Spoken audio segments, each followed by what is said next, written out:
Cosmic horror is built on the terrifying idea that humanity is insignificant, and some truths are simply too much for the human mind to survive. No writer shaped it more profoundly than Howard Phillips Lovecraft. His influence is everywhere, but for this list, I wanted to be strict. Every film here must deliver genuine cosmic horror and actually adapt Lovecraft's work. That means a few films you're probably expecting won't be here, but we can discuss those in the comments. For now, let's get started. Color Out of Space, released in 2019, adapts the 1927 story of the same name, told by an unnamed surveyor investigating a desolate area west of Arkham before it is flooded to create a reservoir. A local man named Ami Pierce tells him what happened there decades earlier when a meteorite crashed onto Nahum Gardner's farm, bringing with it a strange color unlike anything known on Earth. Soon, the crops grew large but inedible. The animals began to change, and the Gardner family slowly lost control of both their bodies and minds. Richard Stanley keeps the central events but moves the story into the present day. The unnamed surveyor becomes hydrologist Ward Phillips, who is drawn into the catastrophe as it happens rather than learning about it years later. Nahum becomes Nathan Gardner, played by Nicolas Cage. I'm not usually a fan of Cage, but he's excellent here. The biggest challenge is obvious.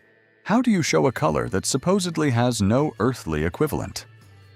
Stanley answers with intense shades of magenta, surreal imagery, grotesque effects, and a score that gives the presence an appropriately alien quality. He adds plenty of his own ideas, but preserves the disturbing uncertainty at the center of the original story. Perhaps a slightly larger budget would have helped with some of the creature and makeup effects, but Stanley compensates by showing them only briefly or keeping them partly in shadow. In a story built around the indescribable, that restraint can even work in the film's favor, and he ultimately comes remarkably close to capturing its uncanny quality. Richard Stanley's film was far from the first adaptation of The Color Out of Space. Earlier versions included 1965's Die Monster Die, released in the UK as Monster of Terror. It's a solid B-movie starring Boris Karloff, but it feels closer to Roger Corman's Edgar Allan Poe films than to Lovecraft. The Curse followed in 1987, but almost completely loses the atmosphere of cosmic horror, leaning heavily into body horror instead. A far more interesting approach came from Germany in 2010. I hadn't heard of it myself until one of you recommended it in the comments, so, as always, thank you. The film is shot in crisp black and white, giving it the feel of an older horror film. The only color we see is the glowing purple of the alien presence, which immediately feels out of place in the monochrome image. I absolutely loved how simple and effective this solution was. The German dialogue and slow pace shouldn't put you off. The subtitles are easy to follow, while the orchestral score and echoing sound effects quietly build tension. This is definitely one of the strongest Lovecraft adaptations. Reanimator is unquestionably a cult classic, and if you haven't seen it, you absolutely should. But since our focus is still cosmic horror, we have to leave it off this list because it brings all of its horrors to the foreground without the slightest restraint. But we will be talking about From Beyond, which followed in 1986 and marked the return of director Stuart Gordon, producer Brian Yuzna, and stars Barbara Crampton and Jeffrey Combs. Lovecraft's short story follows an unnamed narrator who visits Crawford Tillinghast, a scientist whose machine stimulates the pineal gland and reveals creatures normally invisible to us. The film turns Tillinghast into Dr. Pretorius's assistant, but keeps that central idea. This adaptation has everything one expects from a Stuart Gordon film. Unlike Reanimator, however, it also has moments of genuine atmosphere, particularly in the opening scenes and Dr. Pretorius's eerie first reappearance. In fact, those opening minutes contain almost everything the film takes directly from the short story. Everything after that moves into much wilder territory. Jeffrey Combs's Crawford becomes a bald, brain-eating creature with a squirming pineal gland protruding from his forehead. Barbara Crampton's composed doctor is driven into sexual mania and, by the end, complete collapse. Add the psychedelic purple and pink lighting and genre favorite Ken Foree, and the result may not be a perfect adaptation, but it is certainly an entertaining one.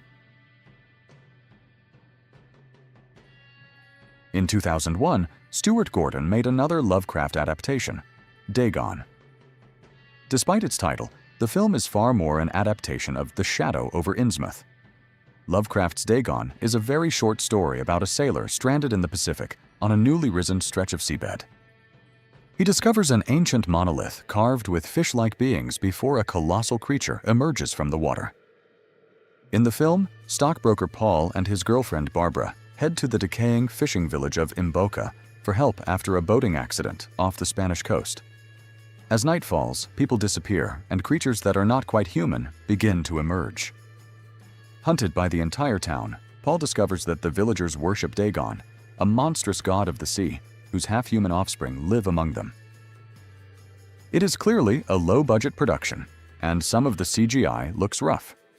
The practical gills, tentacles, and other creature effects, however, are excellent. Gordon also largely abandons the ironic black humor of Reanimator and From Beyond to concentrate on atmosphere, a decision that generally works in the film's favor. The Call of Cthulhu is unusual even by the standards of this list. Made by the Lovecraft Historical Society in 2005, it presents the story as a black and white silent film that might have been made when Lovecraft wrote it. The 1928 story follows Francis Thurston as he examines papers left by his late great-uncle, a sculptor's disturbing dreams, a police raid on a Louisiana cult, and the manuscript of a Norwegian sailor gradually reveal the worship of Cthulhu and the existence of the sunken city of R'lyeh.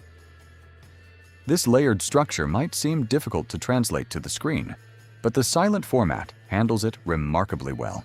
Images, expressive performances, and intertitles move cleanly between the different accounts, while the 47-minute runtime leaves little room for invented subplots or padding. The black and white photography, distorted angles, and German expressionist sets give the film an appropriately alien quality. The deliberately aged image is accompanied by an original orchestral score, while Cthulhu himself is created with stop-motion animation rather than CGI. The model is modest, but its unnatural, jerky movements fit the film's dreamlike quality. The result is one of the most faithful Lovecraft adaptations ever made. 6 years later, the Lovecraft Historical Society returned with The Whisperer in Darkness, based on a story unusual even by the author's standards.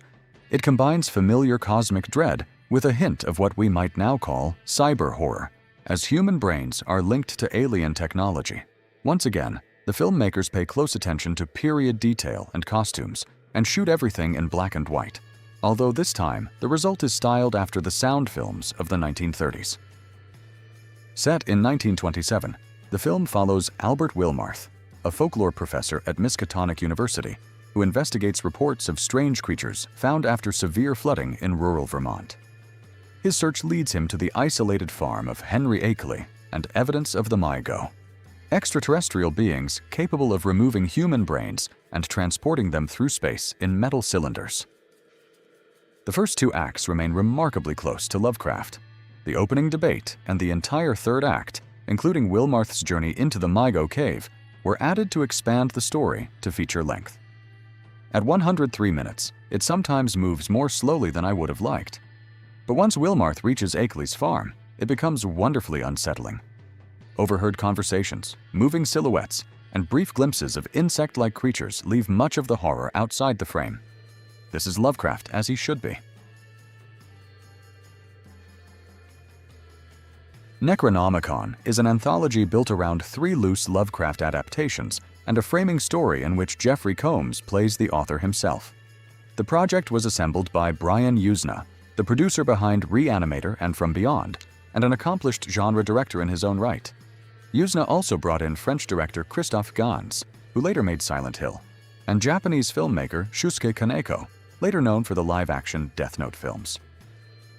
Like many other Lovecraft adaptations, the anthology's main problem is that atmosphere is often replaced by elaborate creature and gore effects.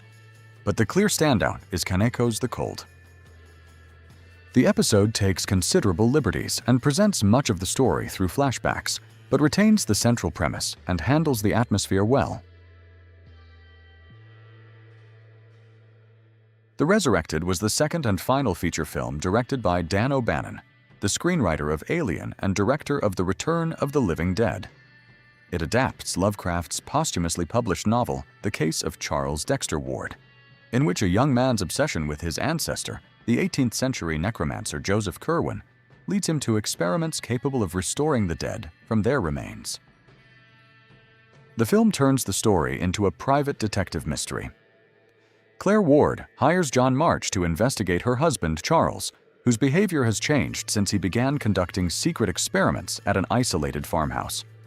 March soon uncovers suspicious shipments of human remains, a series of killings, and evidence that Charles may have brought something back that should have remained dead. The first half is heavy on exposition and sometimes moves slowly, although Chris Sarandon makes Charles's transformation increasingly unsettling. The film really comes alive when March, Claire, and his assistant enter the catacombs beneath Curwen's house. By flashlight and lantern light, they find an underground laboratory and pits containing the malformed results of Curwen's experiments. When the flashlight fails, they are forced to continue by matchlight as the creatures close in. This is where O'Bannon comes closest to capturing Lovecraft's sense of dread.